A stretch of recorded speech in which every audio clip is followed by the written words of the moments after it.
While the rest of the internet was busy breeding at... Nope, I said the wrong words.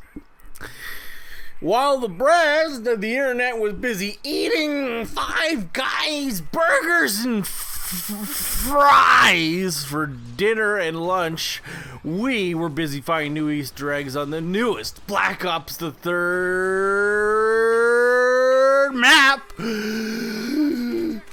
Origins. Yeah, that's right. We found the craziest new Easter egg. I have the power moves in this video, how to get yourself set up, all of this shit done.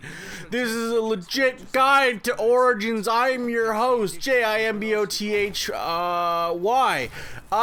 Aside from that hater, I'm gonna teach you, well, last time I taught you how to get the wind staff on round 1.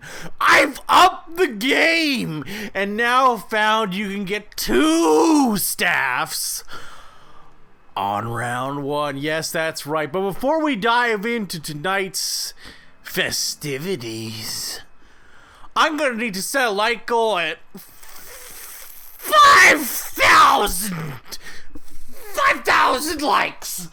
Oh no, don't do it. But straight up, we will be going homeless if we don't hit this like goal. I know I say this every video, but it has to be continually maintained to keep the thing running. Otherwise, you know, Hector will be the first victim.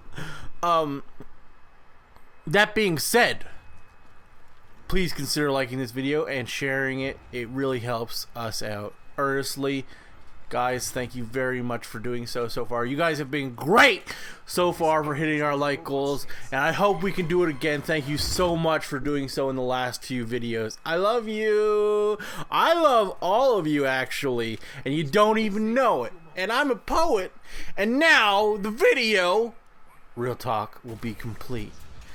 All you have to do is, if you didn't watch my last video on the wind guide, this is basically it again, but not quite. What you have to do is retool your Gobblegum set before we use Shopping Free as the majority door opener. This still applies to this video. However, we're going to pair Shopping Free up with a couple other Gobblegums for your liking. What you need is extra credit in your setup. Now, extra credit will give you free money. Free money! Put that in the description. Free money is always good. It gives you 4 times 1250, which is more than enough points that you'll need. And then, now if you don't know how the Gobblegum system works, it's basically the Monty Hall problem, if you've ever seen the movie 21, where they have 3 doors, and one of the doors, once you pick it, he'll remove one of the doors that didn't have the item, and you're supposed to switch because the odds go up. Now, this applies exactly to the Gobblegums, but people think that the odds go, what was it, 50-50 once it's from 33-33, but really it's like the odds stack on the next one, and then the other one had the lower odds. I know it doesn't make sense when you say it like that, but that's what's going to happen when we do this with the Gobblegums, because the Gobblegums can't re-roll a Gobblegum you currently have. So what we're doing is we're mitigating our risks of getting shitty ones by adding another Gobblegum into the set. You're already tipping the odds in the favor by having 2 out of the 5, but what we're going to do is we're going to have 3. So I also, and I've only done this successfully, by the way, by putting raindrops in the set. Raindrops will give you double points, free zombie money, and a good one, by the way, and you get some perks and some other shit, and you get 2 of them. So I mean, you get enough points to open up whatever you need. Now, here's the tricky part. When you start the game, you're going to either want the extra credits or the shopping free. So, when you get your shopping free, what you need to do is don't even turn on the fucking generator. Run to the door to generator 2. You're going to run past the generator, and you have to slide like how I slide throughout these trenches to open the doors. What you want to do is run past the generator, open up the bunker, take the immediate left, open up the basement bunker door. That way you have access to that trench in case you get stuck or fall into it accidentally. Now you want to back up and go up the stairs and take the left immediately and slide, motherfucker, to the door to no man's land. Open that shit up, and you want to slide and make your way over to the HG40. Just slide your way over there. Quickly grab it, double tap the triangle so it switches guns whilst jumping over the mud pond to the other set to your left of wooden planks. Now you're gonna run up these stairs. You can actually slide up some of them, which is pretty fucking funny. And you're gonna make your way to excavation. Slide to the door and hold the X button. Square, and it'll open up excavation. What you want to do is slide across excavation, and you'll see the other side of where the catwalks are. You have to slide down the catwalk and then run to the end. And now we're gonna be at the church entrance. Open that shit up. We're bypassing Gen 5. Fuck that shit. And you want to slide to the end of this area. There's a wooden plank. Jump over the fucking mud to the other wooden plank.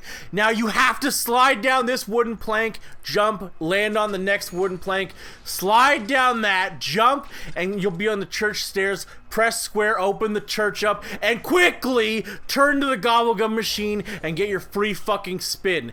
This has to be extra credits or raindrops. If it's not, then fucking close the game, close application, and redo it. Redo it until you get it. This is the easiest way to do it, by the way. You're not wasting points on spinning the gobblegum machine. You're actually tipping the whole odds in your favor because you had the shopping free in there, which will actually turn the odds from what it was once 20 out of fucking 100, right?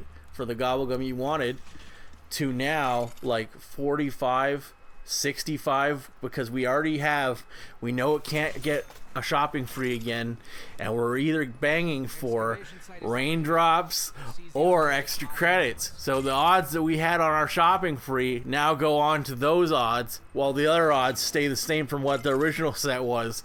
I know, it's fucking crazy. So what we're talking about is you now have a 65% chance around there of getting the gobblegum you need. So you're all set to go.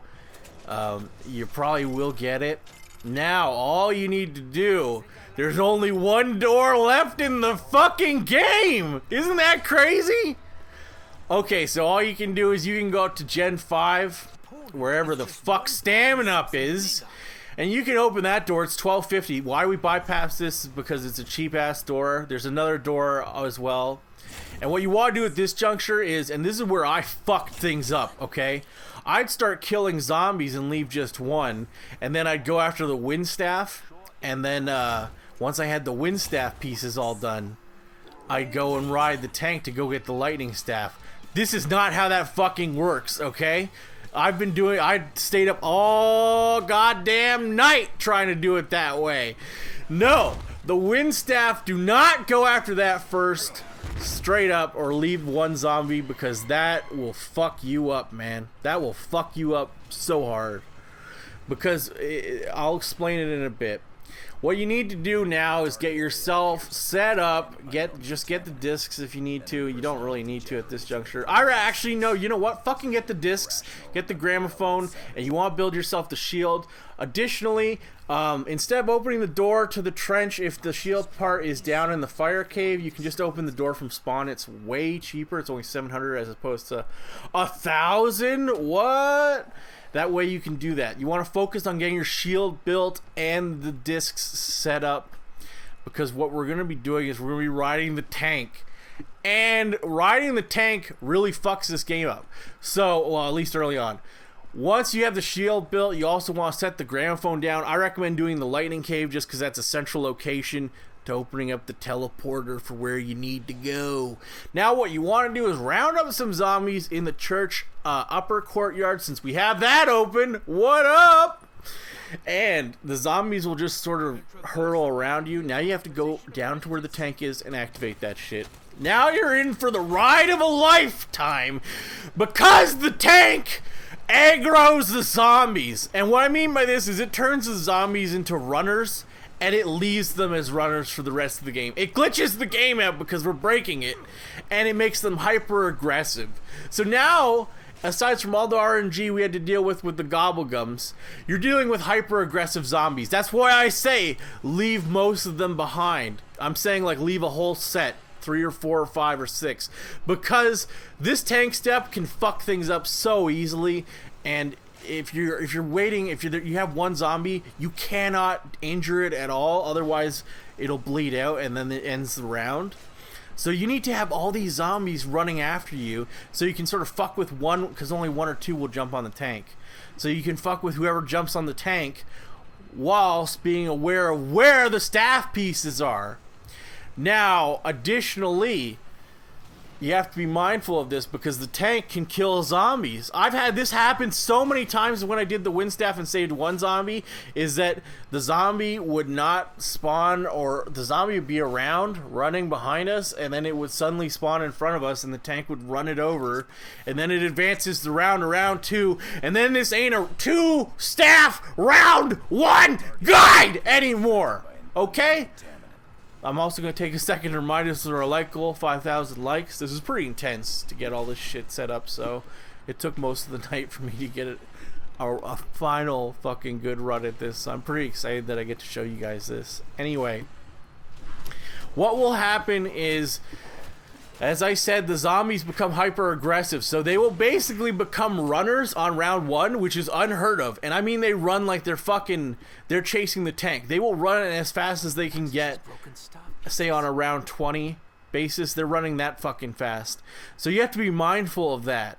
And what I'm saying is that why they do this is because they think they're chasing the tank and they suddenly glitch it to you, so that the rest of the map you're playing through, they will always be runners. How we deal with this, how we reverse this risk, is what I said earlier. We set up the portal and just left the portal running in the lightning cave.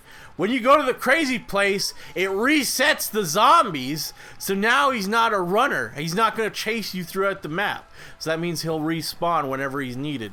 Now you're going to notice we thinned out the herd quite a bit, and I recommend having the shield. Additionally, if you run raindrops, you'll get 2 perks. You might get Jug with this. You might want to also buy Quick Revive, because you can easily get down on the tank if you're having to protect one zombie and just turning your back and running around like this. This is a very frustrating procedure. And sometimes the RNG with the tank lining up with the fucking platforms you have to jump on is just a nightmare, and you fall off, which is... I've rage quitted so many times, spent like 100 fucking times trying to get this. Anyway, hater... Once you have the zombies reset, just fucking go out to the tank, run that shit again to get the pieces. So it's not a big deal, but I mean, every time you run the tank, it'll make the hyper aggro zombies. Just be mindful of how many there are. And once you have the final tank piece of the lightning staff set up, you're basically good to go, and go focus on building that, or get the wind staff done. Again, the wind staff, you can take your time and leisure at it, because when the foot stomps down, you enter it, and according to this game, it doesn't kill the zombie by stepping on it. It somehow just warps them out, and it doesn't damage them at all. So it'll just count as the zombie will respawn when you get out. So it's not a big deal. You should always do the wind staff second. I did it first so many times, and it fucked everything up. I can't believe how many times I've tried this, guys. Like... fucking zombies there would be like one zombie, and I tried running the zombie blood to make the zombies not follow me on the tank when I was at the tank station. No, the zombie spawned in front of the tank or underneath it, and I turned the tank on. So what you have to do also on your runs by the tank station is kite a zombie, train it so it's in the tank station, so it's very close by. You can see it through the window here, and then activate the tank. That way it comes running out, but it's not going to run in front of you, and it's not going to jump on the tank, certainly. So that gives you enough lead time to get all those pieces done. Anyway, yes, confirmed. You can have the lightning staff and wind staff on round 1. Thank you very much for watching. This is a new world record on Origins. I don't think anyone's ever gotten both the staffs on round 1, but your boy Jimbothy did in one single attempt. Okay, it was like 500.